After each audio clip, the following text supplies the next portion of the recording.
Activision devs do not play their own game. It's not your dad doesn't support you. You should know, you worked at a coffee shop, you stupid bitch. My name is Casey, and absolutely not fucking Tanner, because my parents don't hate me that much. Hey, did they have just 8 patches lined up, but they just didn't release them because they were on break? No, you moron kids. Then we'll, of course, get into it. Change your fucking name and get scammed. He's feeling under the weather. I probably won't say another word until Stay Humble, so have a good pod, Raz. I'll be here listening. Got it. We are live. Welcome to the Dropshot, a Call of Duty podcast. Call of Duty, huh? Episode number, it's a podcast for sure, 209. Yeah. My name is Casey, also known as Razinon. I am joined, as always, by...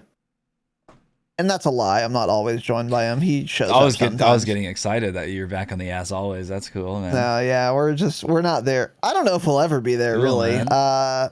Maybe. It doesn't matter. Tanner. We won't be. I'll be gone in a month or so somewhere else for a weekend. So yeah. Hey, what's up? Yeah. Yeah. Not much. All right. Nice so hat. Today. Whose hat is that? Whose hat are you wearing? Oh, yeah, I got a new hat. I got some new merchandise. It says iron on it because I'm a big fan of ores and metals and smelting. Just kidding. I got it from, I was watching Iron on Twitch, in fact. It's Iron, it's _ Iron on Twitch. Twitch.tv/it's _ Iron. And I don't know what happened. There might have been like a little pop-up that said like, oh, there are Iron jerseys like available now. And I was like, oh, I don't really care too much about that, but maybe I'll get one. I was actually going to buy a jersey. So I go to his little merch store. Not to demean the store. It's not a little, it's just, I was going to say little, that's kind of rude. What is our store? Yeah. A little tiny store, a little tiny radio show. Yeah. So sorry, Iron. I know you listen. Yeah, for sure. And the jersey was like a lot. It was like $70 or something. And I was like, I don't care this much, but I could get a hat. So I got a hat, and it is an iron hat. That's cool. I was like, this thing fucks. You should get him on the pod. I'm going to start collecting hats of like shit I like and people I like. Iron. Maybe if OP Mark has a hat, I'll get one of those. He does have merch. Can you please get that Cox hat I sent you that one time? You got to get the Cox hat. Yeah, it says University of like Kentucky on it though, which is cringe. I thought it was like small though, wasn't it? It is. Let me look it up again. We should both get that hat. Just buy it for me, honestly. It's so simple. By the way, if you're new here, we have timestamps. You can skip to the future. With the timestamps are in the show notes or the video description. And you can just skip ahead to whatever content you want to listen to in case you're pulling your hair out right now. But anyways, go ahead, Tanner. Oh my God. The reviews on this hat on Amazon are so funny. Yeah, it says Cox in real big. It's a white hat. And it says Cox in burgundy lettering, massive lettering. Then underneath that says University of South Carolina. The reviews are funny though. My hat says Cox on it and it looks and fits great. What's not to like? Oh my God. Yeah. Is there like school mascot, like a rooster or something? I guess. I don't know. Cox? Oh yeah. There's a cock on the back of it too. Like a picture of a cock. Yeah. Of a giant hog or what? South Carolina. Yeah. I don't know what it is. It must be roosters, right? Carolina Cocks. South Carolina Gamecocks. Yikes. What the hell's a gamecock? I don't know, but that's them. They're the game. I mean, they're in South Carolina. They're insane. They're insane people. What the fuck is a gamecock? I've never heard that word before. Cox. Is that just like a made up word like Lakers? I think they made it up, yeah. Where they just make shit up to have a team. Oh, we're the Lakers. What the fuck's a Laker? It's like hunting game, like hunting deer or elk or some shit. They just put game in front of the word. It's like hunting game deer or like game elk. Like, what are we doing here? Do game people cats? Hunt roosters? Like feral roosters? Gamecocks? I don't know, man. Yeah. Maybe a fighting rooster. Yeah, for sure. It's made up though. Cockfighting. Oh, okay. Maybe. Yeah, that could be it. Anyways, Welcome to the show. So today, Tanner and I were brainstorming yesterday. We were like, what should we talk about tomorrow? And there honestly isn't much right now. We recently finished recording our Patreon episodes. Live now is our 6th out of 7 bonus episodes of the month for Patreon at patreon.com/Dropshot. Best way to support the show. In which we talk about our Season 2 second impressions as it relates to Warzone. That was a fun episode. It went in some... We got a little tangential, which was quite fun. I enjoyed it. Talked about some things we didn't plan on, but it was really good. And I enjoy doing that a lot. And then tomorrow at 3 a.m. Pacific time, before you hear this episode, in fact, the 27th, the last Patreon episode of the month will be live. And these are going to be both for the gold tier, by the way, of our Terra Maledicta review. And that is an episode. That is an episode. I don't want to spoil too much, but you'll see. You know, you'll see. I don't know. Yeah. I think non-zombies people would like that one even. Because no one's a zombies everyone person, would like that. So I thought it was good, yeah. If you've been wondering if you should come back, if you should try the new zombies, take a listen to the episode and give us your opinions. Tell us what you think. Maybe give it a shot. Maybe play it today. Maybe listen to the episode and then play the new map right after for 20 minutes and tell us what you think. Make sure you mute the game if you do that, though. You're going to have too many people talking at once for an actual 2 hours straight. So don't forget to turn on subtitles too. Or don't. But yeah, go listen to the episode. We give a very thorough review of Terra Maledicta. Super thorough, yeah. Actually thorough. So anyways, those episodes are coming out this weekend. That's all 7. We got there. Indeed, we got there. Took a while. March should be a steadier trickle of content because we won't be waiting for like a season or season reloaded. I don't believe. I don't know when season 2 probably will happens. Get the No, I think we will get the reloaded probably towards the end of the month though. It'd be like the last week of the month if we got it, or last 2 weeks or something. I don't know. So we're probably not going to wait on all episodes again until after season 2 reloaded this time. There are things we can record prior to that are not contingent on the season 2 reloaded patch. So we might do the Damascus behind the scenes a little earlier. I'd rather not, but we could. The Q&A, etc. But anyway, we're on schedule. Everything's coming out. So there's the plan for that. But regardless, back to what I was saying. Tanner and I were brainstorming what we wanted to do today. Not much to talk about. So we figured we would get caught up on some fire Q&A questions, which is what we're doing today. So this episode, what we do, we have a Discord. Join the fucking Discord, of course. It is linked in the video description or show notes. And we have a channel called Q&A Questions. Anyone can ask questions in it. We may or may not answer it in the order it is received. So if you wanted to ask us a question, the best way to do it is join the Patreon because we answer those a lot sooner. But also, you could just ask it in the regular Q&A question channel, and we will answer it in about 5 months. That's about the pace at which we answer these questions. So we're doing our best. We do what we can. At some point, we might just skip ahead, by the way. Not today, but if we get too far behind where it gets ridiculous, we might just say, all right, get fucked. But we haven't done that yet. Maybe we never will. I don't know. But that's the plan for today. As far as announcements, I don't think we have anything. The signups are closed for the tournament. The tournament has a total of, 24 teams? 23, I believe. It's like 22 or 23, yeah. So that means this is going to be a mini royale tournament.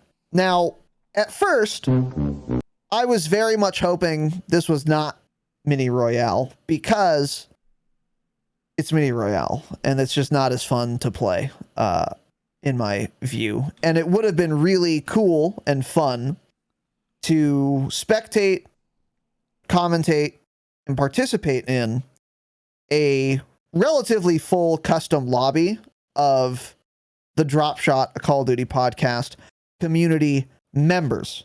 However, I am kind of glad we didn't get like 27 teams, because then we wouldn't be able to do mini and we'd have to do regular, and then it would be a real slow match. Because there would not be, it would be like a half full lobby. So yeah, some upside and some downside. It's going to be like an almost completely full mini royale lobby. And if you guys have ever played mini royale, even in pubs, you know it's going to get fucking crazy. So it's going to be super action packed. And I'm actually a lot more excited for mini royale than I maybe thought I would be, now that we are met with the prospect of actually definitely doing a mini royale tournament. What are your thoughts on this tournament, which is on March 5th, by the way, at a time? Yeah, some asshole in our chat was just spamming Resident Sleeper. So this will be way more exciting than if we had 10 more people and it was on full Caldera. That would be, it would be like watching the pro tournaments where it's only about placement and no one does anything. So it's like the ending would be crazy because there'd be like 40, 50 people left in a very small circle. But the 20 minutes leading up to that, there'd be nothing going on. Raz and I would be answering Q&A questions live instead of commentating because there won't be anything happening. So this will be fucking insane. We've done a mini tournament on Verdansk before. It was nuts. You're into the action real quick. Way better chance for the Sweats to not win this, by the way, because you land on ground loot guns, you may lose a gunfight, you may get raped and fucked by 3 other teams or something right off the rip, and the best teams out of the tournament. So I think Mini has even a higher chance for a random team to win that's not the highest KD. So I'm excited. Be a fuck ton of third partying. This also changes a lot of things in terms of what loadouts you're going to run, because you're only getting one loadout, by the way, in case you're wondering. You're not ever getting a second one. So that entirely changes things. Are you going to get Ghost off the rip and run a ground loot gun or something, or hope you kill someone and take their gun to use as a secondary, or just going to have overkill the whole time? A lot of things to think about. So, we probably won't be seeing like restock or high alert, stuff like that in this tournament. So it'll be interesting. I'm excited. Yeah. And luckily we did cover this contingency on our tournament prep Patreon episode, talking about like, maybe you run heartbeat sensor now because you can, that makes a lot of sense now because it's going to be a small zone too. And going to be a lot of people in there. Yeah. Yeah. So there's a lot that changes with that. And in terms of format and rules, we are going to take a look at the current rules and we might change some things up. We might do 6 matches instead of 4, since the matches are going to be way faster. Yeah. That'll still be like the same amount of time as 4 full. Yes. And we also might change up some of the scoring. We're not going to go to like a multiplier system. We're not going to fundamentally change the format, but we might make first place worth more or less. And then also we might not be giving a bonus standing point reward for 4th through 10th place. It might be like 4th and 5th instead. Yeah. And we might change the values of those. So maybe instead of, again, 12 points, you get whatever, 10 or 14. I don't know. We're going to think about that. We're going to take a look at the rules. Not positive we're going to be changing anything, but we might. Yeah. So if we do, we will let you guys know in the tournament resources section.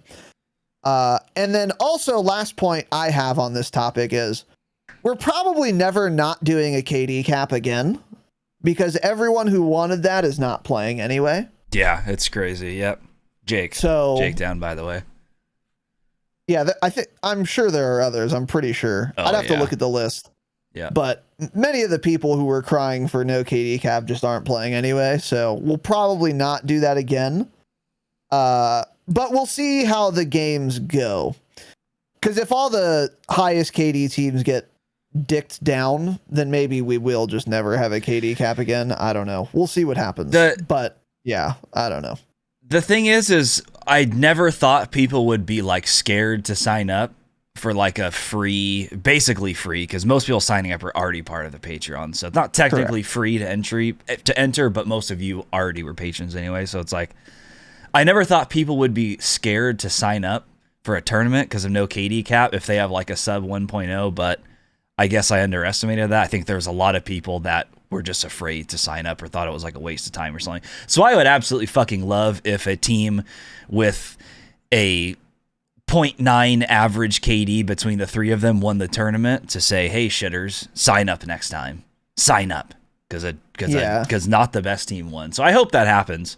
That would be a nice little change of pace. So be cool. And it is just crazy to be afraid of losing this tournament. Listen, you have a 0.5 win percentage in Caldera anyways. You don't win either way. So play the tournament and have fun. At least you're not running into cheaters. True. Maybe you are, actually. Maybe there will be cheaters. We don't know. Yeah. Either way, whatever. That's that. So, other than that, I don't think we have any other announcements. So, if you were listening for the jingle, here it is. Oh, gotta find the button. There we go. Find that sucker. I absolutely found that sucker. That's a little chilly. I'm gonna put my sweater on and go pee. Your little sweater, huh?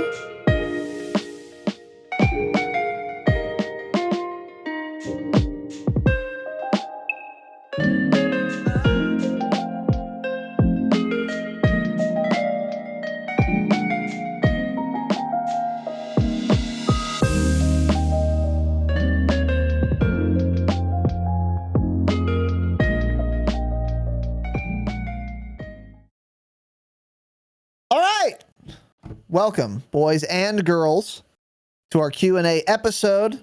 Let's dive right in. This first question is from Urban Bigfoot. This is from October 20th of last year. It's about 4 months ago. Not too bad. I think we've been more behind than this before. And the question is for Tanner, who is not here, which is awesome. What is Tanner's obsession with keeping his hands clean while eating? Talking about putting disposable gloves on to eat pizza, eating cinnamon bread with a fork. What the fuck is wrong with this man? I don't know what you're talking about. I didn't know this about Tanner. I don't know if it's true. You could be making it up or lying. I've never heard this, thought about it. I did not ever hear once or recall Tanner talking about needing to keep his hands clean while eating. Tanner, what the fuck is going on here? Is Urban onto something? I don't know what the disposable glove thing was about. I don't remember.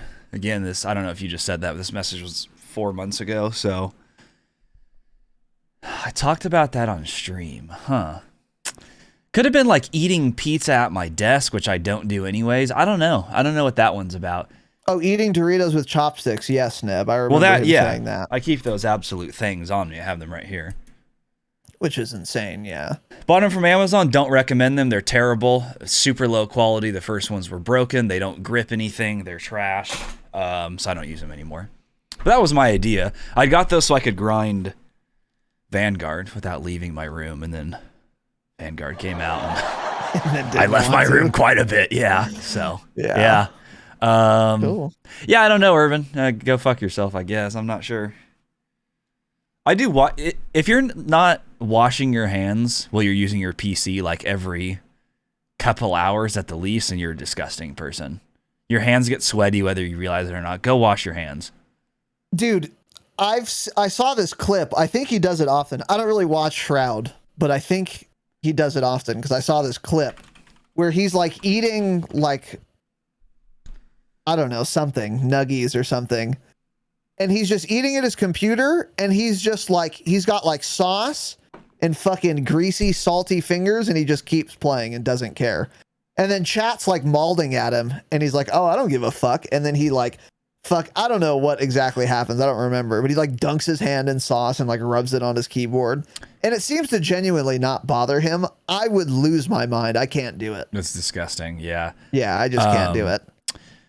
Also, though, Shroud has his own line of Logitech keyboard and mice, so he probably has a room full of them, and he just changed it out right after that. It was probably for a clip, honestly. But, yeah, probably. Yeah.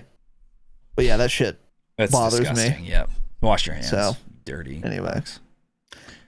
Okay, next, Al. Call me Al, friend of the pod. Raz, you look like you did some rollerblading as a child. I don't know why I look like that, but I did, yeah. Did you ever rock some K2s and wear Jankos? K2s. I don't know what either of those things Jankos or jeans? How do you not know what Jank? Were you, like, sheltered as a child? Nope. I went to public school. Unlike you fucking little private school prep. Well, the kids were worse at private schools. That's probably why I know more than you about the real world. You stupid fuck. Jankos are those jeans that are like super wide. They're like a foot wide at the bottom. They're terrible looking. So K2s, yeah, I don't know what those are. Are they bell bottoms? What is a K2? Sounds like bell bottoms. Yeah, K2's a Summit. K2's a Summit. Is that what you're talking about? Oh, shoes, maybe. Oh, this is K2. Yeah, it's a Wikipedia. A lot of snow on there, yeah. Brand of rollerblades. Got it. Oh, okay. Yeah, I don't remember the fucking brand, man. How would Jake know? He lives where there's fucking snow. He hasn't seen the sidewalk in a year, probably. Oh, it's like a skate brand. I see. So it's like Billabong or something. Yeah. Okay. Yeah. Got it. Yeah, I don't know.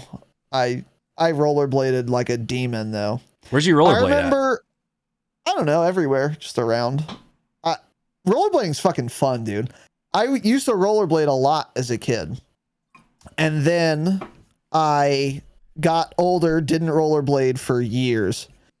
And then one summer we rented a beach house. And we went to the beach house. I was like, I'm going to rollerblade again. I'm going to get some rollerblades. So I got some again, hadn't done it in like 5 years. Put them on, rollerbladed it a lot. It was fun. It was fine. Whatever, having fun, relaxing.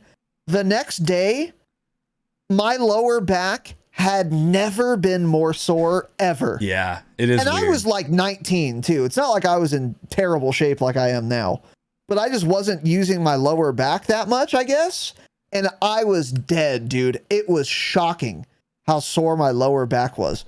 More than any other thing I've done. Deadlifts, not even fucking close. I was deeply sore. Yeah. It was crazy. Yeah, it's you like ever bladed up?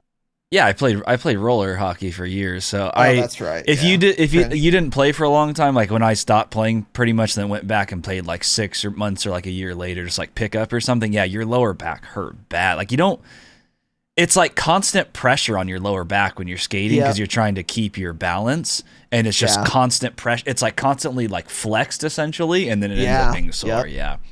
And also, when you don't do it for a while, as soon as you get on it, you want to it feels like you're going to fall back constantly. It's a very weird feeling. Like you're just always going to fall over kind of. I'd be more coordinated. I don't know. I never experienced that. You're dog shit. Probably because you had fucking brakes on yours. You had absolute brakes on your rollerblade, man. Imagine having little tiny brakes. I don't know. I know some of them did. I don't know if they all did though. Yeah, got it. Do people not use brakes? Is that like the Chad thing to do? Of course not. Why would you What's the downside of having brakes, though? You look like a fucking loser. Why not throw them suckers on? You look like a fucking loser. Oh, who cares? Yeah. Hey, if I'm a fucking adult man rollerblading, I look like a fucking loser anyway, don't I? Well, if you're just straight rollerblading, yeah. I mean, not that there's anything wrong with gay people, but no straight man rollerblades on the sidewalk. Yeah. Yeah, so. Absolutely not. Yeah, that is true. Yeah. Yeah, cool. Yeah. You know what I think of when I think of rollerblading? Honestly, I think of a 40-something silver fox gay man who's very tanned and in excellent shape. He has a full head of hair, and he's rollerblading on the boardwalk with no shirt and trunks on, in great shape for his age, but he's definitely older, and you can tell he has a lot of money. That's what I think of when I think of rollerblades. I don't know if I'm crazy, but that's what I think of. Yeah. An older, well-to-do gay man in excellent shape with a full head of salt and pepper hair. Yeah, that is true. Yeah. That's the image that comes to mind. Yeah, I agree. That is, that's what comes to mind for sure. So yeah, cool. Super tan, yeah. Not leathery though. He's not disgusting like the Florida guy, right? Who just is always outside. He smokes 2 packs a day. The Florida. He's always in the sun. No, not BBMF. No. This man is also probably in his 40s also, but he looks like he's in his 50s, and his skin is made of leather. That is a different man. That's a different man. That's not what I mean when I refer to the rollerblade man. Got it. Yeah, the rollerblade man has a good tan. The Florida man who smokes 2 packs a day, leather. Yeah, leather skin. Disgusting. Yep. We got a neighbor down the street around the corner from us that was like, she laid out way too much when she was younger. Sure, she looked great when she was in her 20s. Not anymore. Boy, you sure look like shit when you're in your 50s and 60s. Or she probably, I think she's in her 60s, probably late 60s, but looks about 20 years older than she is because of all that. Yeah. So. Yeah. So anyway, cool, man. Yeah, let's get some roller. It's weird that I look like I did rollerblading. I don't know if that just because I'm white. I mean, that's a fair assumption. Yeah, probably. I don't know. But anyway, whatever. All right. Dadticle, 2-time tourney sponsor, True. Chad. True based. Chadticle. Sponsor has 2 O's. If I were to bet 50 United States dollars via PayPal for one of you to land a kickflip on stream or recorded and broadcasted, would I be paying up, and to whom? No, of course Tanner. You wouldn't be paying up. No. Keep that money, man. No. Yeah, I can't hit a kickflip. I tried skateboarding for years. I was never able to get good at it. I don't get it. Skateboarding is pretty damn difficult.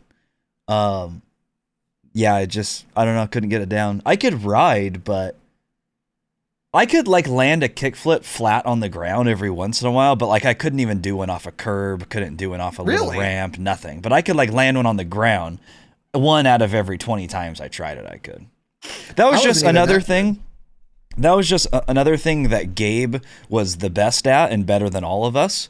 And we would skateboard around town, and Gabe would hit an 8. Gabe would do a fucking tray flip. What were those called? There's another word for tray flip. That's a trick, yeah. There's another word for it though that's more well known. But he would do fucking tray flips off of a 8 stair and land it first try. And it's like the other people, like Joey would try to hit like a 3 stair and fall on his ass to try to ollie off it, stuff like that. But I'm Joey surprised would try. Joey could stand upright. Joey tried a lot. He wouldn't be scared of anything, so he would do it. He would just always fall and get hurt and stuff, of course. But yeah, that'll happen. Yeah. Yeah, dude, we used to skateboard far. We used to skateboard like from Laverne Skate Park to like where Gabe and Ben's and Joey's parents lived. Where that is. That's a far ride on a skateboard. That's a far ride. Dude. I mean, that's like, holy shit. What is that? 5-6 miles on a skateboard? It was way too far. We would spend a whole day doing that. It was a nightmare, but I used to go there with my scooter. I was a scooter kid. Oh yeah, we hated used to scoot. And I was terrible at it too, by the way. But there are people who like can't ride a skateboard, and I don't mean they can't do tricks. I mean like they stand up on it and they're fucking scared, shitting their pants, and then they like fall or bail. Like they can't even ride it. Those people are very confusing to me. So I could ride a skateboard. Yeah. Like I could get on one and roll and be at no danger of falling or anything. But I couldn't do any tricks, no. I could like ollie. That was pretty much it though. Yeah. I didn't try that much though. But yeah, I ended up just being tricks are fucking hard. Gabe's cameraman pretty much. We would just film him doing staircases and stuff like that. Yeah. Yeah, Gabe is just better than us at everything. It's always been true. Still is, by the way. We went to the driving range, me, him, and Michael, like maybe a month ago. Yeah. He never golfs. He golfs less than I do, and I never golf. I could name, he's just fucking sending balls down range, and I'm like missing. It's like, God damn you fucking cunt. If he hasn't played Warzone, I don't think ever really. If he had 1 month of Warzone, his KD would probably be like a 1.75. It's just actually, yeah, he's so talented. It makes me so mad. He should be killed. Better looking. Way better looking, yeah. So much better looking than both of us, yeah. It's just he's just better at everything, yeah. Fuck him. Yeah. Some people just, Some people just have it, man. Get those dice rolls, I guess. So anyway. You wouldn't be paying a goddamn soul, Dadticle, to answer your question. Yeah, save that money, buddy. You can actually send us the money either way. Give us $50. I landed a kickflip yesterday, actually, so just take my I landed 3 today. I was recording, but my camera broke. So it didn't capture it. No. Yeah. Jax asks, if you could LAN party with anyone in the Discord, whom would you do it with? Oh man. Huh. I'd probably want to LAN with. Ooh, boy.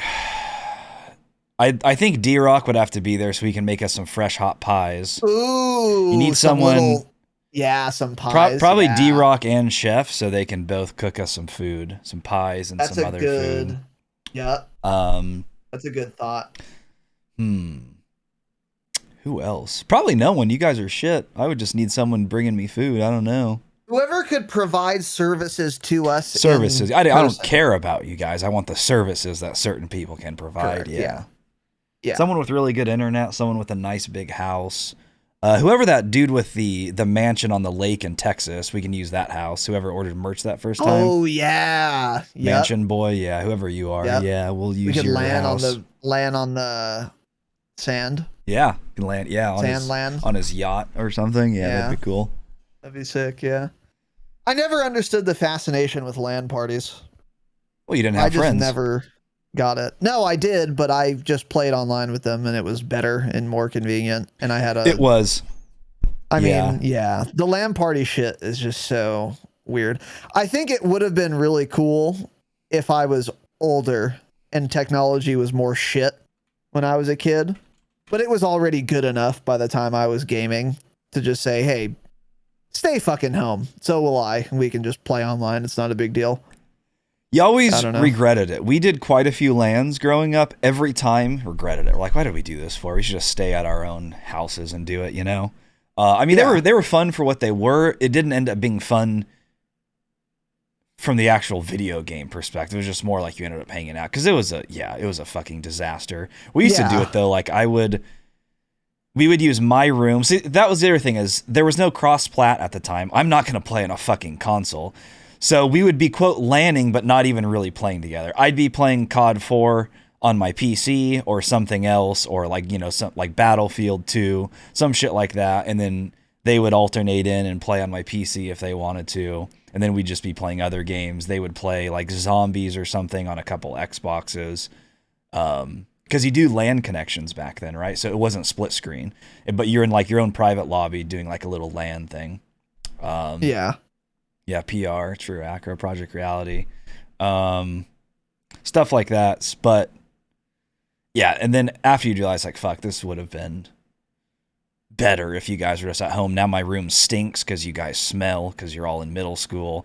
Yeah, it's hot in here. Pigs. Now we have three TVs in my 10-foot by 12-foot bedroom. Three Xboxes, my extremely expensive gaming PC. You know, just putting out the heat, stuff like that. So.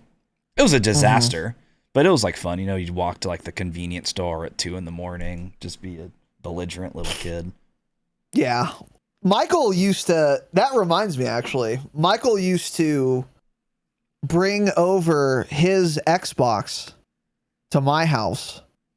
And I don't know if he brought a TV or not. Either I had an extra TV we used or he brought one over. And we would just play online. Like multiplayer, and we'd be on the same team, and we'd each have our own like screen, but we would be like sitting in the same room. That was fun. Yeah. But it was completely pointless because we could have done the exact same thing if he just fucking stayed home. Yeah. But it was still cool because he would like spend the night, I guess. I don't know. It's just one of those things where, like you have to be a little kid to want to do that, you know? Yeah. Yeah. And then it's like now it's like, you know, like when Gabe and I would go to Mount Sac, it'd be like, hurry the fuck up and go home to your own house and I'll go home to mine so we can both get on and play H1Z1 together, you know, stuff like that. Online. I don't want to see you. Yeah. Yeah. Yeah. You're a pig. Yeah, exactly. Yeah. So I never had any friends with like PCs really though at the time, I don't think. So it was just like I was on a PC and then they were on consoles. Yeah. I never did. I always tried to get Michael and Gabe into getting gaming PCs and they just wouldn't do it. And they both finally did it and they both don't use them anymore. And they just don't. Yeah, they're so fucking embarrassing. Yeah. Gabe's too busy doing extracurriculars. Got it. Of a type. So, yeah. Next, Avocado asks a question. Okay. Have you ever considered playing or have you ever played Minecraft? What are your thoughts, Tanner? I've played Minecraft for probably a total of 3 hours. I can understand why people like it. There's so much customization modding you can do with it. You can do, like, people do these like hardcore modes where they literally use one account for months or like over a year, and if they die once, everything is lost. Shit like that. Yeah, permadeath, where you have to wipe everything. So I understand it. The only time I tried to play it though was with, I couldn't find anyone that plays the game, and like Sierra's little sister played it. And so I was How old like, is she? This was like a couple of years ago, so she was probably, now she's in high school. At the time, she was probably, I don't know, freshman, 8th grade or something. Okay. And so I was like, how do you play this thing? And of course, it was like, I was playing with her and her other dumb little friend. So I'm like, okay. I would be like trying to build shit, and they would come over. I was getting griefed, dude. They would like destroy my house as I'm trying to build it. I'm like, I don't know how to play this game. Can you like teach me how to play it? Because it was one of those things where I was going through those phases and I was very bored. I'm like, okay, I guess I'm gonna try Minecraft because nothing else is fun.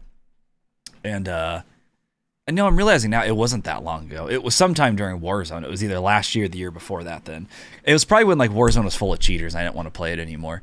But yeah, it was. I don't know. I think it could be really fun if you played with a cool group of people and actually like had like the same goal of like building stuff, but my experience was trash. Yeah.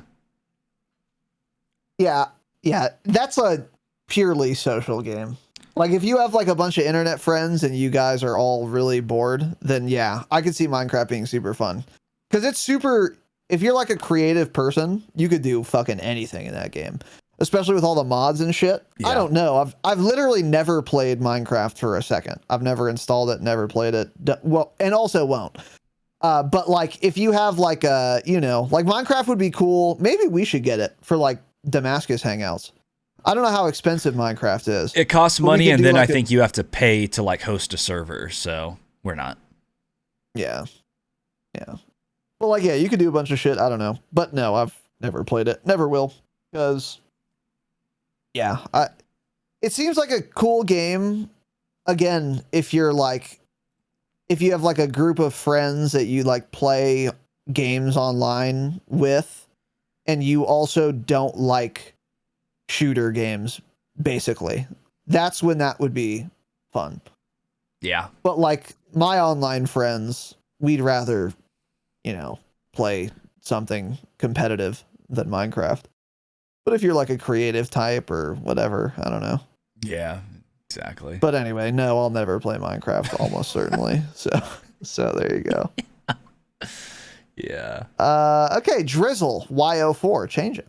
How many vegetables or fruits, if you'd say that a tomato is a fruit, does it take to mix together to make an official salad? Okay, let's start there. I mean, technically, all you need is lettuce, really, and it's a salad. Yeah, it's one. Isn't it lettuce and dressing? But yeah. We had taco salad last night. That's one of the things we make a lot. What the fuck is taco salad? Let me explain. It never sounded good, and then Sierra's like, "Oh, let's make this." I'm like, "Okay." Fucking love it now. It's one of my favorite dinners we make. You just get lettuce.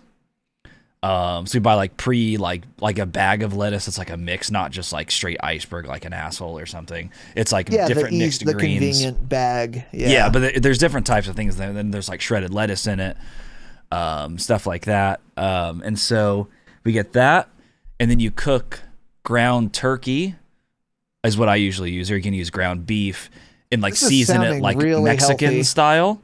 And then cut up tomatoes. We usually do cilantro, ranch dressing, some salsa, and then you dump that taco meat on top of it, mix it together. Oh my God, it's so good. We don't eat it like, a lot of people think of taco salad as like in like a fried tortilla shell. That's like the whitewash Mexican restaurant way of doing it. We don't actually do that. You just do it over like straight lettuce. We don't use like the hard shell tacos. But then you can also get chips, crunch those up, put them on top. You have almost to, as like the croutons, like something a little crunchy in there. But It's really, really good. I think some people do like sour cream, which to me would be a little weird. We don't do that, but I think some people use sour cream too. I think it could work. Some people even do like actually more taco-like than ranch. You don't put ranch on a yeah, taco. but it's at the end of the day, it's more of though. a salad. You think of it as a salad. You don't think of it as like a taco. Yeah. So I don't know, but people do sour cream. Then also people will put like canned black beans or shit on it. You know, like strained, obviously, but we've never done that either. Sounds terrible to me. Yeah. Yeah, I've never heard of taco salad, never had the displeasure of having to put it in my mouth, and I'm thrilled about that. Yeah, you just need lettuce to make a salad, so there's your answer, one vegetable. Next from Drizzle, has Raz split up the Dropshot LLC and made his own podcast about KOTOR and is raising his 7th son, while Tanner transitions into a Tarkov podcaster and becomes a devout Mormon by the time this question is answered? What kind of... I was playing Tarkov this morning, yeah. How many mind-altering substances do you think Drizzle was under the influence of at the time of writing that sentence? Can't we see what like time it was posted? How do you see? Oh, that's it was only a good question. It was only at 8 p.m. Let's do some looking. So it was on 10:24. It could have been 11 p.m. Eastern. Maybe he's East So Coast. It was on a Sunday at it could have been like 11 p.m. So yeah, he was probably high or something weird. Yeah. He was doing all the drugs. Yeah. So thanks, Drizzle. Yeah. Thanks, Drizzle. Appreciate it, buddy. So anyway, no, I have not done that. A KOTOR podcast would not make any fucking sense, by the way. That game's last patch was 10 years ago. I mean, come on, man. It's a great game. I could do a couple episodes. I could probably do a good 12 KOTOR episodes. Maybe 20 if I really wanted to get balls deep. Get active, yeah. But you couldn't do a whole fucking series on it. Yeah, no. Tarkov podcast you could do, though. There are actually more Tarkov podcasts than fucking Call of Duty podcasts, by the way. You know that? Yeah, it's also because Tarkov's devs are very involved. Tarkov's CEO, the company that Battlestate Games, which is who designs Tarkov, and I think they've designed other games, but it's pretty much just Tarkov, goes on podcasts. I mean, like literally, at the very least monthly, usually it's like every other week or so, he's on podcasts talking with people, being completely open about what they're doing with the game, why they do certain things, why they don't do certain things. So I think that's also why you see so many more of them, because their devs are just more involved and they're willing to talk. So there's a lot of shit to talk about. Nikita's in Kiev right now, so he probably won't be on one for a while, but yeah, he gets super active. Yeah. For sure. Yeah. And yeah, and it's kind of like, it's constantly updating, like Call of Duty. You know, there's wipes, there's patches every week or two where things change. They also don't post patch notes like Ashton Williams, so then people have to figure it out on your own, shit like that. Which is insane. I've never listened to any of the Tarkov podcasts, but that seems like a very good idea for a podcast about Tarkov. Yeah. Like a super fucking good idea. You could do so many episodes, infinite number of episodes on a Tarkov podcast. Constantly. Yeah. There's so much shit to talk about. Because even like little tiny things, they'll constantly change, like the loot, like loot spawns and stuff, and a bunch of things. There's constantly stuff to talk about doing that game. Yeah. That's a cool idea for sure. And if you play Tarkov, you're already a hardcore gamer. So that's the thing about a Call of Duty podcast. There are casual Call of Duty players who wouldn't care enough to listen to a podcast about it. There's no such thing as a casual Tarkov player. You either play it like once and are so lost you uninstall it and never play again, or you are super fucking invested, learning everything, and are therefore hardcore. So, like, if you're a Tarkov player, you would like a Tarkov podcast if you like podcasts.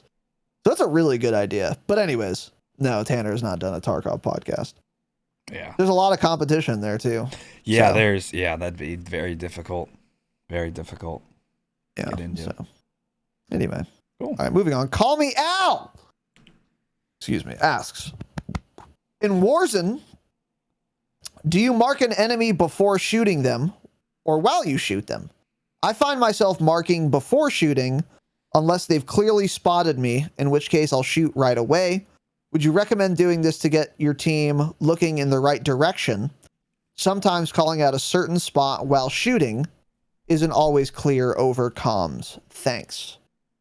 I think you pretty much nailed it. Yeah, I try my best to, if someone's like especially running, you see this a lot on Caldera because the map's open.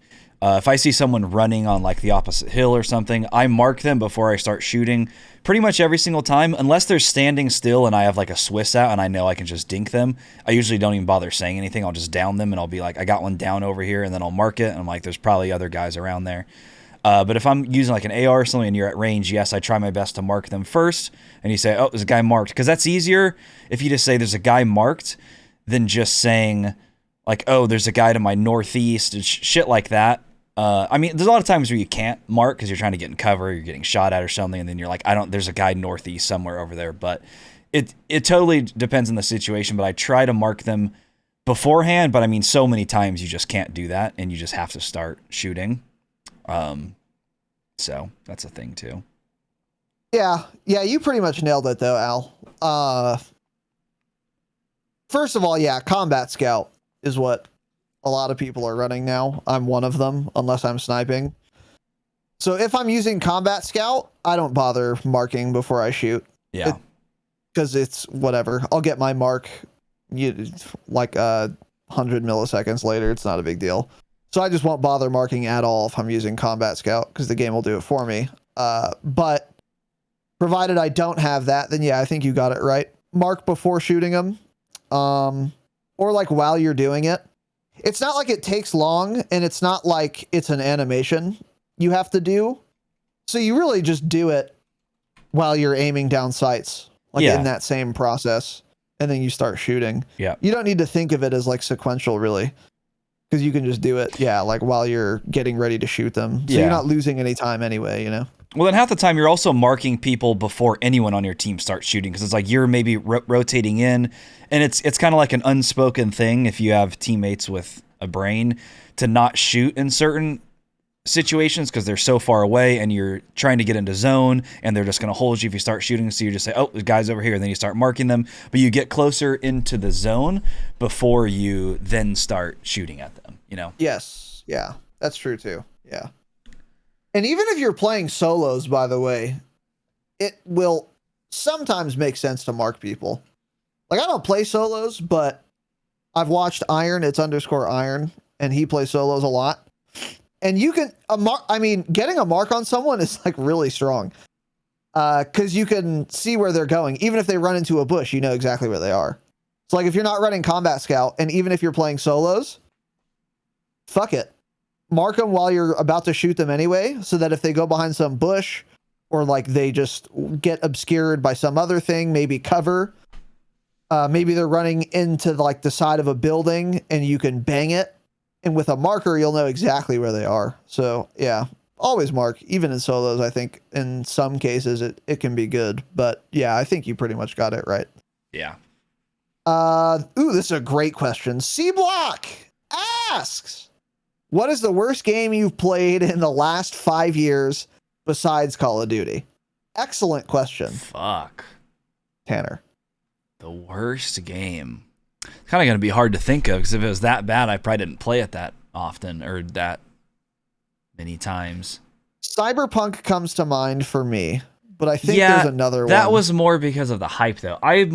That's kind of honestly why I stopped playing it, was because everyone talked shit about it, but then also it's like the first hour of the game was just only people talking, only cutscenes. I'm like, this is boring. Let me play the game and explore the world. So it's like, it probably would have been fine if I had just gotten to the point where I could do that.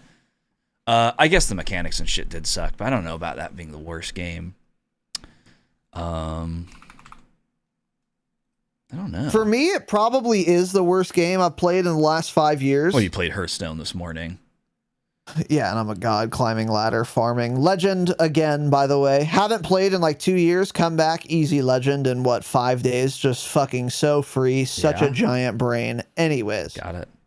That's like top, 0.1, 0.05% of players. You can look it up. Blizzard will tell you that's what Legend is. But anyways, no big deal. But anyways, yeah, the thing is, as an adult, I don't fucking buy games if they're not good.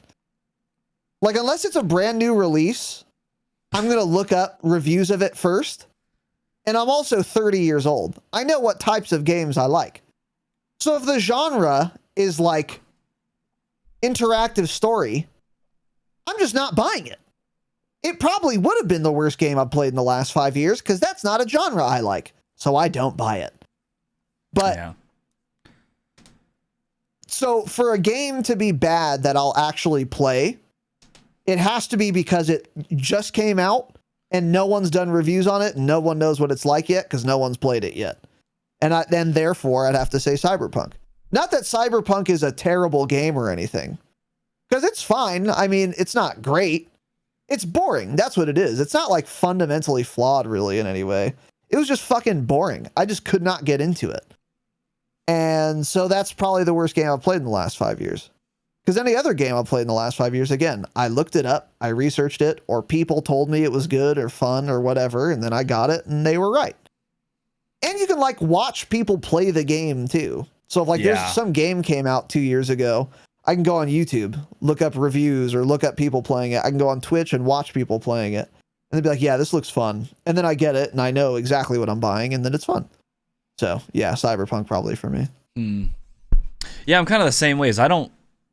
There are certain people that buy games like every week, every new game that comes out. I just usually don't. I don't buy that many games. Like, trying to think right now, it's almost March. I don't know what the last game I bought was.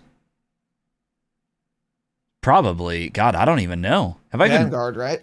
It was probably like Vanguard, Battlefield 2042, which I since. Oh, well, no, that would have been the worst game had I played it. All I had to do was watch gameplay of that, and then I knew not to play it. So that's what I was forgetting. That's what I was forgetting. That would probably be a lot of people's answer, though.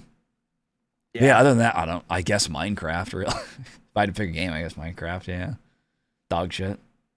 Yeah. So. Yeah, I don't buy many games. I don't know. I stick to what I know that I'll probably like.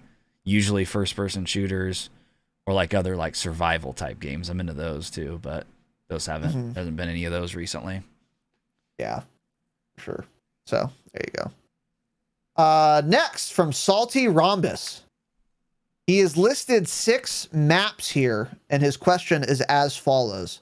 Of these 6 maps, what is the best original map from the last 3 games? Shoot House, Hovek Sawmill. It's insane to include that. That's a popular map for him, Dub. Okay. Apocalypse, Yamantau, Das House, or Demyansk, or any others he added. So we can add our own, I guess. But, I mean, we all know the answer, right? What is your answer? Wait, which one was... Oh, Yamantau was that one. Yeah. Okay, that was also a terrible one to include. That was a good map. Mine are Shoot House and Apocalypse.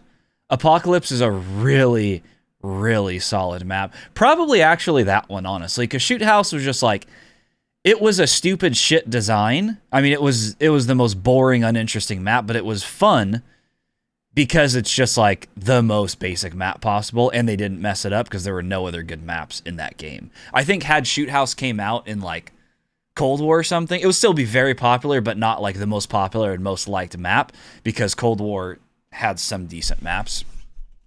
Better maps than DOS House, terrible. Demyansk, I still think is a good map, but I definitely feel differently than I did on launch of Cold War.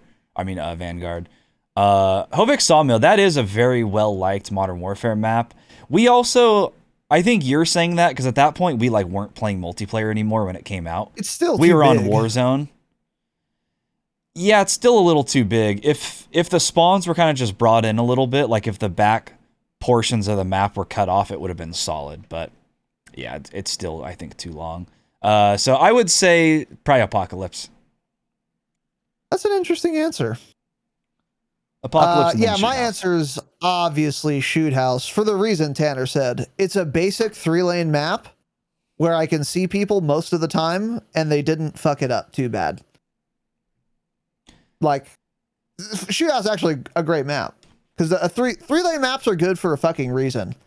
Like, that formula works for a reason. Yeah, it's boring and basic, and we've seen a million of them in Call of Duty. Yeah. But you know, these things are overused because they work. So I really like Shoot House. Public Sawmill, yeah, it's too big. I'd never particularly liked that map. Apocalypse is a fucking excellent map. There is that one head glitch that is so disgusting that it like poisons the map a little bit for me, though. And that little... It's a solid 1 out of 10 lower in rating because of just that one head glitch on Apocalypse. Talking about it's over in like that little window you look through, kind of, yeah, and you can't see in because it's so dark in there. Yeah, exactly. Yeah, it's a nasty heady, and also it's difficult to see if someone's on it, so it's like doubly bad. It's a really fucking disgusting spot. Yeah, but other than that, that map is really good too. I really do like Apocalypse. Great size. Yamantau also fucks, by the way. That map was really fun. I think I like that more than Apocalypse, actually. It's a little bigger, but it's so fun to play in. I really like Yamantau. I think it's a really good map. DOS House is fucking awful, terrible dog shit map. Can't believe I said it's an instant classic, by the way.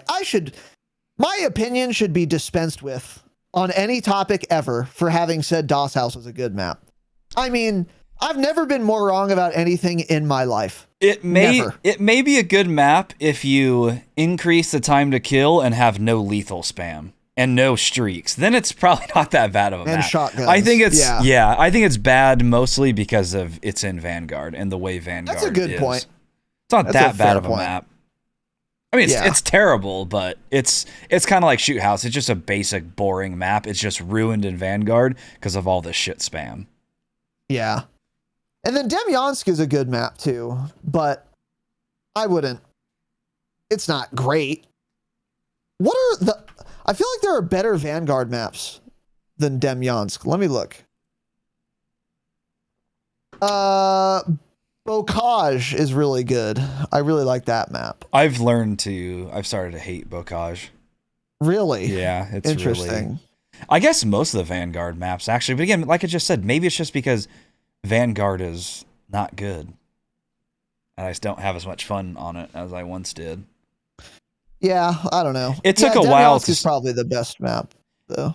It took a while for me to really start hating the time to kill in that game. Maybe it's because on launch people didn't know the best attachments and didn't exactly know like all the 2-shot guns for a little while. But now it's like, yeah, you just die so fast in that game, it ruins everything. But yeah, during Cold War, I said Apocalypse. I believe that was the one that I said, like, I think could go down as like a top 10 map in Call of Duty.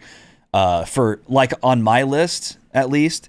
But, you know, again, if that game was more popular, I think you'd hear a lot better things about that map. But it's kind of just like, that's the first time I've even heard the word Apocalypse in fucking months, because Cold War, again, wasn't that popular of a game. Yeah, true. So... But I thought that was a really, really solid classic COD map. I'm actually going to change my answer to Yamantau. I think that's a better map than Shoot House. Do you? Shoot House is really good, but I think Yamantau's better. Because one of the bad parts of Shoot House is the junkyard area is really busted. You can if you control junkyard, it's very difficult to kill you. You have a couple nice head glitches from like every single angle, all 3 of the angles, and it's very annoying to get people out of there. Whereas on Yamantau, maybe if I played Yamantau more, I would discover something annoying about it, but like that central area seems fairly balanced. There are multiple ways in and out. There are long sight lines. There are up close engagements. There's a lot of mid range. I just love Yamantau. I think it's so fucking fun. Yeah. So yeah, I'm probably going with that. Good question. I like that question. Salty Rhombus. Good job, buddy.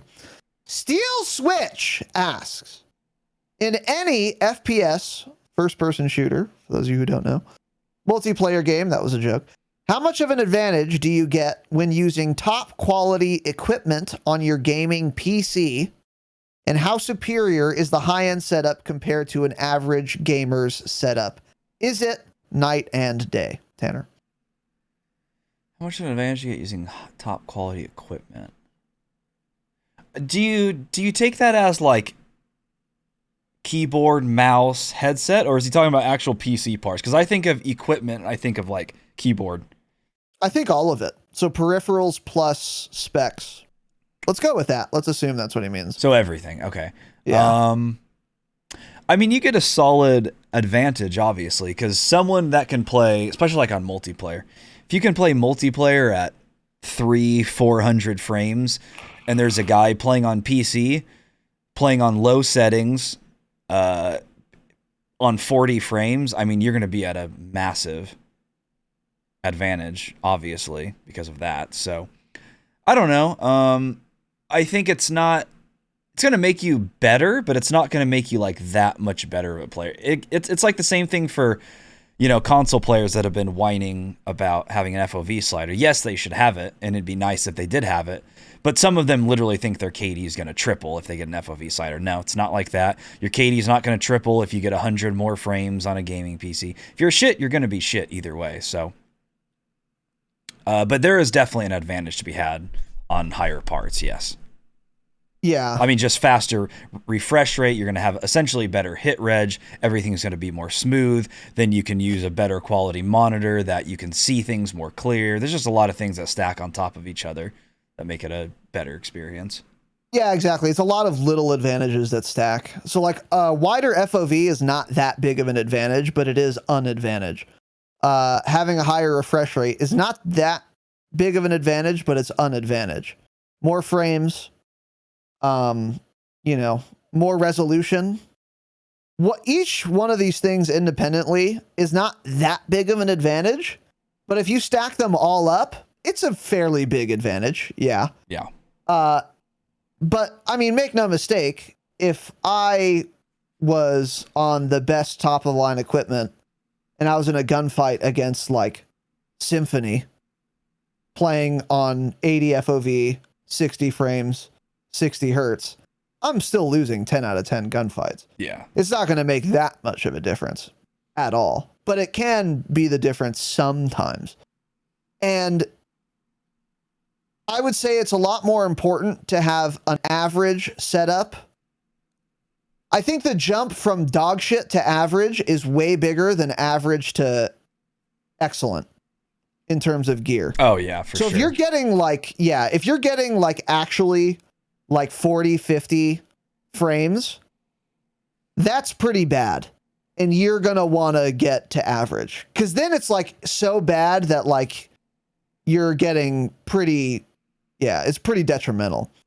But like average versus really good, pretty big deal, but not the biggest deal, I would say. And then how superior is the high-end setup compared to an average gamer setup? So the difference is night and day in terms of the perspective you get as the player, for sure. But the advantage is not night and day. Hold on. Yeah, like your experience is going to be a lot better from your point of view, I think is what he's saying. But yeah, it's not like... that advantage is not going to be as drastic as the feeling you get. Yeah, that's what I was trying to say, exactly. Going from like a shit setup to like a decent average setup is, that's a big gain to be had. It's like going from a 60 hertz monitor to a 144. Solid upgrade. Exactly. Going from a 144 to a 240 is an upgrade, and it's noticeable, but it's not nearly as substantial as like going from something shit to something decent or good. That's the example I was going to use, yeah.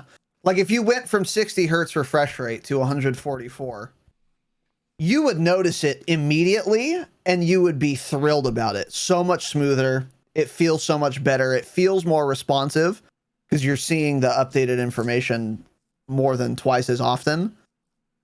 So that the experience is a drastic night and day difference.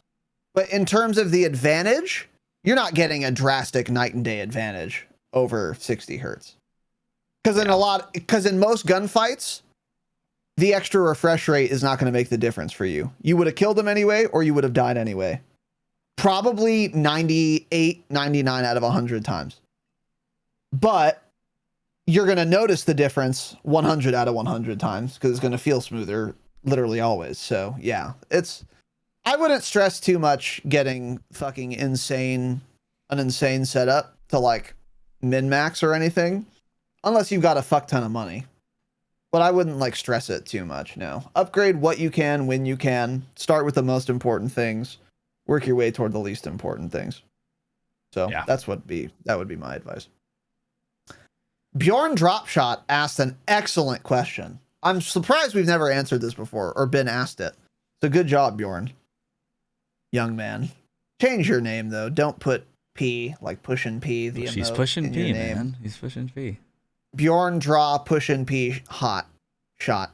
What makes a multiplayer map bad, Tanner?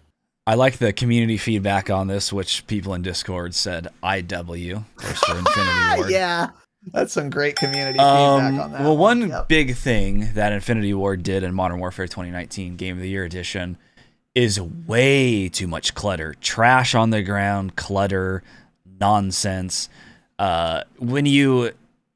When games start having more or better graphics as we progress, having all of that shit on the ground becomes a lot worse. Like you can go back to like an older Call of Duty and there's stuff on the ground, but it's like you don't notice it as much because the rendering is dog shit and it kind of just like blends in with the ground. You're like, oh, there's like trash and shit on the ground.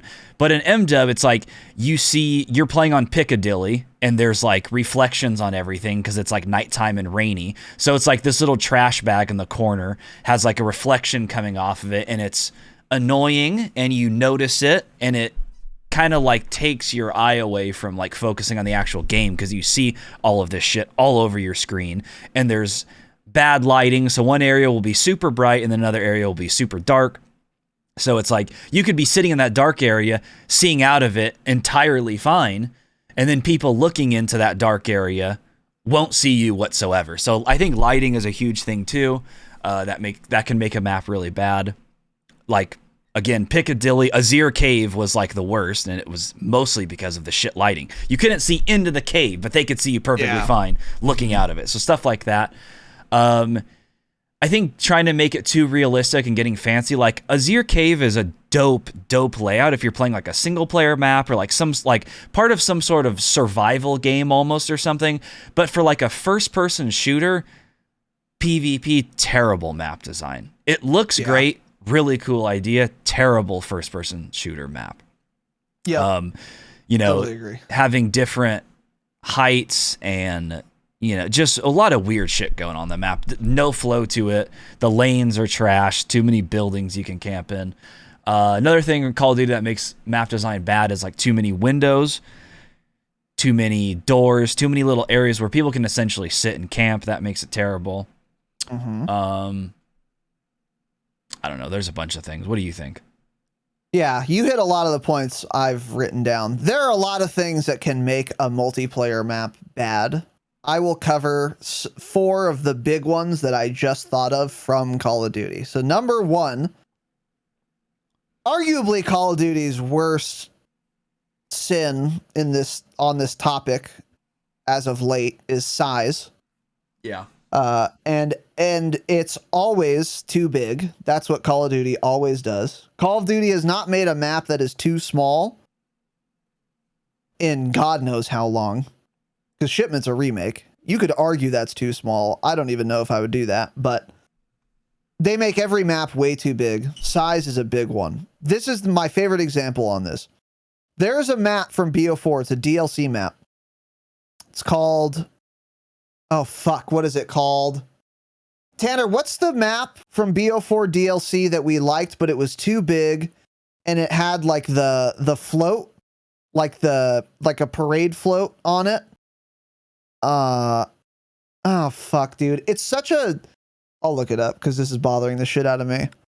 BO4 DLC maps. Hold on. Masquerade. Yes. Okay. So there's a map called Masquerade in Black Ops 4. And it was really good. And I really enjoyed the map. If it was an objective mode. sometimes because it was just way too big. And that was the only problem with the map. It was just a giant map. Whenever you respawned, you spent a solid 30 seconds running back to the action.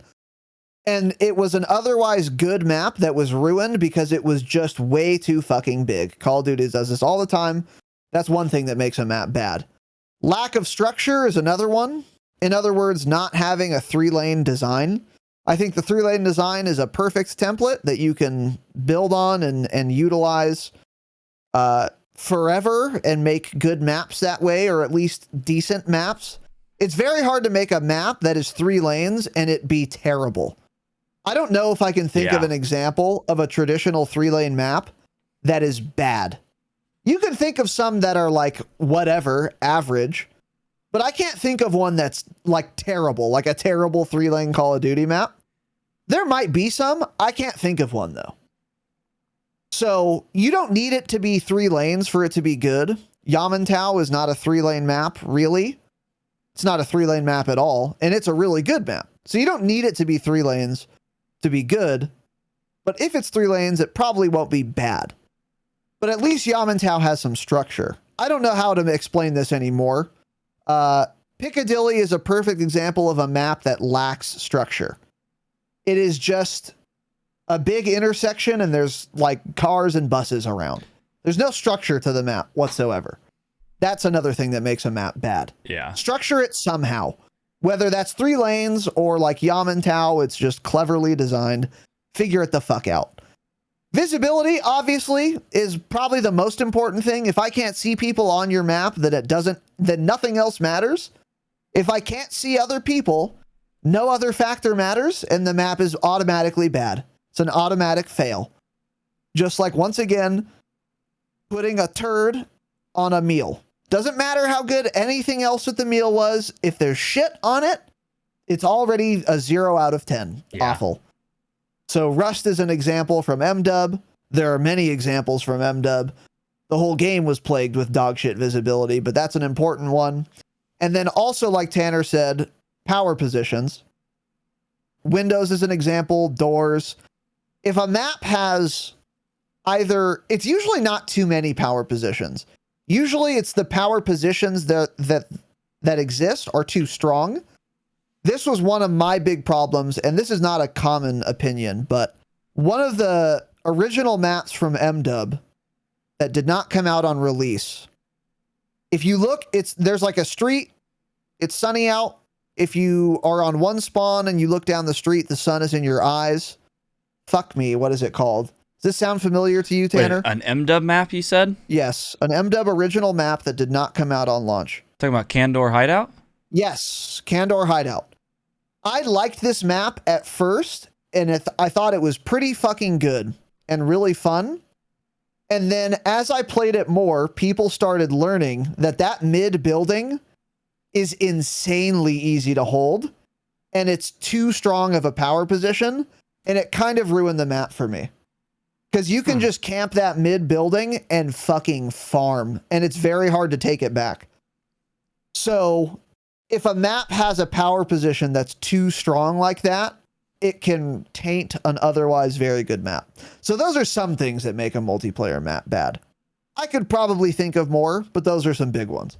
Yeah. Yeah, like you said, it's kind of hard to have a bad 3-lane map. It's just more some are just eh. Like you're not gonna. I can't think of a 3-lane map that people refer to as like one of the worst COD maps at all time. There's been a ton of 3-lane maps, and a bunch of them are just like eh. But yeah, it's like Piccadilly. When there's no flow to a map, and you don't know like the routes people are gonna take, it makes for like a boring Call of Duty experience for a game like this. It's like people are never where you expect them to be. Then all of a sudden they're like behind you. It's just like people take these weird routes, these weird lanes, and it's just not fun to play on those maps. Yeah. Because if there's no structure then you can't predict where people will be. And if you can't predict where people will be, you'll do one of two things. Try to run and gun and certainly get shot in the back because you have no idea where anyone could possibly be. Or you're afraid of that happening and then you just don't move but no one else is moving either. And then it's just incredibly fucking boring. Yeah. So yeah, that's why a lack of structure or a lack of flow, terrible for a map. Yeah. Yeah, I agree. So there you go. This is a fun question. Steel Switch asks, what COD weapon has the dumbest name? Also known as a change it name. Oh boy. That's a good question. I like that question. Yeah, what are some bad ones? I gotta look at some lists here. Yeah, you know, I don't know, man. That's a good question. It's going to be like from BO4 because they named their guns fucking Tiger Shark and shit. But like in MW, they're all named like made up real sounding names. Like Bullfrog was a stupid name now that I think about it, but it's not like the worst one. It's just dumb. Bullfrog. Yeah. Carve 2, that's a dog shit name. Cordite is pretty shit. Oh yeah, all the BO4 names were terrible. Yeah, Cordite's a pretty dumb name. Cordite, I don't even know. Isn't it like some kind of building material or something? Like, what is Cordite? A family of smokeless propellants developed and produced in the UK to replace gunpowder as a military propellant. Okay, that kind of makes more sense then. Okay, sure. Pellington, yeah, Pellington. Pellington makes us sound like weak, like a shit gun. Oh yeah. Like when I hear the name Pellington, I think of a sniper that like doesn't do any damage. Is that like a bird? What is a Pellington? Yeah, I don't know. Let's look up Pellington. Maybe it's just a name. Hold on. Pellington definition. Top Break, the pistol in Vanguard. It's a terrible name. That's an awful name. Yeah, that's really bad. Yeah, so Pellington doesn't have a meaning. It's just like a name. Yeah, none of these are really like that terrible though. Oh, it probably is a BO4 one. From BO4? Yeah. Awful name. Outlaw? Yeah. Come on, man. Oh, yeah. I have to go. By the way, do you remember the fucking op mod Outlaw, Tanner? Yeah, I sure do. That thing was so stupid. It was fun. All of the BO4 ones were terrible. The Damon, the Switchblade, the Cordite, Spitfire, Maddox, Spitfire made Vapor, sense. I like Vapor, however you say it, Rampart. They were all awful. Stingray, Swordfish. I mean, they didn't have a good weapon name. Yeah. So I don't know. Pretty much any of those would work. Probably Damon. Outlaw. Probably Damon, because it's Daemon. Damon. Like what? What is that shit, man? That's like it's like a spirit in Buddhism or something. I think that's what a daemon is. Let's look it up. Some shit. Some Eastern, like, an ancient spirit. Greek belief, a divinity or supernatural being of a nature between gods and humans. Yeah. Oh, yeah, or it's a pretty shit name archaic spelling of demon. Mm-hmm. Okay. Yeah. Well, just call it if it was demon, it'd be cool, actually. Just don't call it Damon then. That thing was demonic, by the way. I got my first kill chain with that, playing Safeguard. Remember Safeguard, dude? That was a fun game mode, bro. We hated it at the time. Looking back now, it was a pretty fun game mode. I think it grew on us. We did used to hate it, but then we started to like it. Yeah, dude. Because good. Because you had like hype games on it, like because we'd always be playing against another 4-stack. So if like you would win in Safeguard, you'd be like, "Fuck you, you guys are shit." It was just a lot more hype than like Dom or something was. Yeah. Yeah, and you could get spawn traps too. That's how I got the kill chain. I was using the Daemon, Safeguard. We were on offense, and the robot was really close to being capped. And the cap point is at the spawn. So if you're on defense and they're really close to capping the robot, you're just constantly respawning right in front of them. So you could fucking spawn rape kids. And it was just a ton of action all at the end because you couldn't spawn anywhere else. The game wouldn't let you. So I had the Daemon, High Cal 2, Smile, Balance, Smile. And they just kept respawning in front of me and I just kept fucking holding down. Yeah. It was so funny, dude. It was so fun. Yeah, that game had some great moments, man. Great moments. And a time to kill. There was a time to kill. It just wasn't instant. It wasn't just instant. Yeah, exactly. So that was really fun. But anyways, yeah. What was the question? Oh yeah, Outlaw's my answer. Yeah, I think Damon before Damon. Next is Steel Switch. Again, asking, dumbest holiday ever. Halloween better be up there. Can't stand teenagers trick-or-treating with no attempt of dressing up and just wearing a mask with a hoodie. Cringe. Before Tanner answers, I'm going to say we're not going to include fucking dumb National Girlfriend Day or anything. Real holidays. Dumbest real holiday. It is Halloween for sure. Because the biggest thing about like a big real holiday for me is like having good food and stuff. And like you have good food at Easter, you have good food at Thanksgiving, you have good food at Christmas. But Halloween, it's just nothing. It's just a normal day. And then at night, people go trick-or-treating and eat candy. And it's dog shit. So I think that's the biggest thing is I like to base it around food. So definitely Halloween's being the worst one. Yeah, Halloween for sure. I don't know if it's dumb. I just enjoy it the least because I'm not 6 years old anymore. But if I was a parent, I would like that Halloween exists. You know, that'd be cool. But would you though? I don't know. Yeah, because I liked Halloween as a kid. It was fun. Go trick-or-treating. Yeah, I guess. Dude, oh my God, that reminds me. In high school, I was a junior or senior. I don't remember which, but I was older. And it was Halloween, and it was like a Friday night.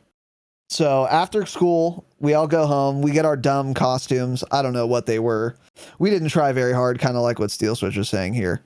And we were going to go trick-or-treating around one of our friends' houses who lives right next to the school, the high school. So it's me and, 4 of my friends. Yeah. And it's just a group of us, and we're just like trick-or-treating around school. And a lot of the high school kids would loiter around the school because it's like a lot of the people live around that area or whatever. So we're trick-or-treating right next to the school, and we see one of our classmates who's not like a friend of ours. We don't fucking hate him or anything, but he's just some guy that we go to school with. We know him. And he's our same age. We're all in the same grade. And so we're with our friends, and my friend looks at me and he's like, "Oh, dude, that's so-and-so." And then I was like, "Oh, cool, man, whatever." And he's talking to all of us, the whole group of our friends. And then he goes, "Dude, Steve still trick-or-treats with his mom?" Because he was trick-or-treating, this 17 or 18-year-old guy. He was apparently trick-or-treating with his mom and, I don't know, some other family members. I think he had a little sister, and then they were all out as a family, which makes it less weird. But that's not the story. So he says that. We all laugh because we're shitty little high school kids. And then the kid heard us, and he came over, and he like looked at the guy who said that in the face, my friend, and said something. I don't remember what it was. And then we were all just like, "Dude, that sucks. He heard us. That's crazy." We felt all bad. But it was the most typical high school experience I've probably ever had. It was the thing that happened to me in high school that was closest to the caricatures of things that happen in high schools in these dumb fucking unrealistic movies where high schoolers are played by 32-year-olds. It was the most high school thing that ever happened to me. And it was like a scene from a movie, like some dumb thing like that would happen in like a movie. It was crazy. It was sad looking back because that guy was sensitive too. He was butthurt about it. Did you hear that story? No, my thing cut out. I was too far away. Got it. So anyway, I guess I'll never hear it. Yeah, good story. Yeah, you'll never know. Oh, absolutely. But yeah, it was crazy. It was weird. I haven't thought of that in so long. But anyways, whatever. Next, Chris, Team J-Web or Team Face Esquire? Face. J-Web. Do I have to pick one? You have to. What if I'm tied. Team neither? What if I'm Team neither. Fuck them? Yeah, you could. Yeah, that could be a team. I like them. I like them both. I'm on Team J-Web because Face doesn't ever hang out anymore. I've at least talked to J-Web recently. Face Esquire just Just stop hanging out. Yeah. So fuck you, Face. Yeah. Not that you'll listen to this, of course. Yeah. Next one is from V762 by 39, which is ammo, I guess. Would you rather COD make a perfect multiplayer or improve Warzone to perfection? This is an excellent question, and we'll end on this one. Wow. What a question. I would say for sure Warzone, because it's even if multiplayer was perfect at this point, I think we're too far gone from loving the multiplayer experience that we just did, and we want that Warzone experience more than anything. So it's not the same. There's so much more to play for when you're playing Warzone. It's not just respawn multiplayer game modes. It's not even that. Well, it is because Warzone is out. It made it more boring. It kind of made us realize that how fun a BR could be in COD, and that COD multiplayer is just, I mean, it's been the same thing for, 20 years. So it's like, okay, cool. But this is like something new and something different. And, it's exciting, and I would much rather have that be perfect. Yeah. I think I agree. Another thing, too, is that Warzone has a longer life cycle, so I'd rather that be perfect than a 1-year COD multiplayer experience. And, yeah, I don't know. I really do like multiplayer. I really miss it. If they, somehow made a new multiplayer, allowed you to turn off cross-input, turned off skill-based matchmaking, lobbies always stayed together again, long time to kill, no operator abilities, great maps. That sounds really fun. I would love that, and I would play it a lot again, but that is never going to happen. And even if that could happen, I think I still would rather Warzone be perfect, because it's a longer life cycle. And yeah, winning a game of Warzone is a lot more fun and satisfying than winning a game of multiplayer. And I think having an awful game of multiplayer is almost as bad as having an awful game of Warzone. Not quite, but close. But yeah, I think I'd have to go with Warzone. Because yeah, another thing like Tanner said too, it's like, dude, I love multiplayer. I probably like it more, all things being equal. But I've also had a lot of multiplayer. Like Tanner said, we've been playing fucking multiplayer for 20 years. BRs are still relatively new. I'd rather they improve or make perfect the newer thing that I have less experience playing, because I'm a little less tired of it. A lot less tired of it, I guess.